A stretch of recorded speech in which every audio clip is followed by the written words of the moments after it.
का नमस्कार माझ्या शेतकरी मित्रांनो, मी विद्यासागर रावणगावे.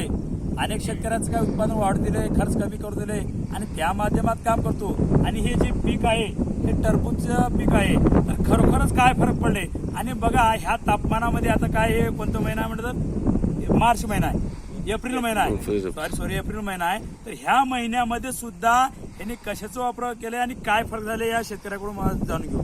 रामराम, आपलं नाव सांगा. बालाजी चांदुरी. तर मला काय म्हणायचं, हे जे आपलं मल्टीप्लेअर सोडलात तर किती किलो सोडला झाला ड्रिप वाटे?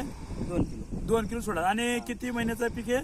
40 दिवसाचं आहे. काय काय फरक आला याच्यामध्ये? कळा चांगली आहे, हा टरबूजची वाढ चांगली आहे, हा फूल पण जास्ती आहे, हा व्यवस्थित आहे, जेणेकरून समाधान समाधान आहे. हा. तर शेतकरी मित्रांनो, मला काय म्हणायचं, जसं हे शेतकरी समाधान आहेत. आता बघा ह्या एप्रिल महिन्यामध्ये अति तापमान वाढलेलं आहे, तरी सुद्धा ह्याची कंडिशन बघू शकता आज किती कंडिशन मध्ये आहे. बघा तुम्ही, 40 आहे पण काही फरक नाही. टेम्परेचर 40 आहे आणि फळाची साईज बघा, या ठिकाणी फळं होत आहेत. या ठिकाणी बघा, हे बघा मित्रांनो, एकच नाही ह्या ठिकाणी बघा, एकाच क्षेत्रात नाही, एकाच पिकावर नाही, असे अनेक पिकावर मी, जेणेकरून माझं युट्यूब चॅनल आहे, त्या युट्यूब चॅनलवर तुम्ही पाहू शकता की ऊसाचं पीक असो, तरकारीमध्ये असो किंवा फ्रूटमध्ये असो, असे अनेक माझे व्हिडिओ आहेत.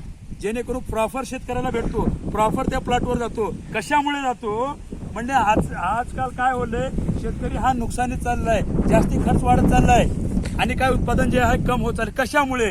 हे जे काय होलंय की मातीमधलं जे जीवाणू पाहिजे ते कम होत चाललंय. मित्रांनो, अनेक शेतकऱ्याला जीवाणू किती पाहिजे ह्याचं माहिती नाही आणि केमिकल वापरून काय ह्याच्यामध्ये काय नष्ट होत चाललंय. मित्रांनो, अशा पद्धतीने जर तुमचं नुकसान होत असेल, खरोखरच जर फायदा पाहिजे असेल, कोणतंही पीक असू द्या, खाली तुम्ही ह्या नंबरवर कॉल करा आणि जेणेकरून हा व्हिडिओ जास्तीत जास्त शेतकऱ्यापर्यंत पाठवा, जेणेकरून काय अनेक शेतकऱ्याचा फायदा होईल.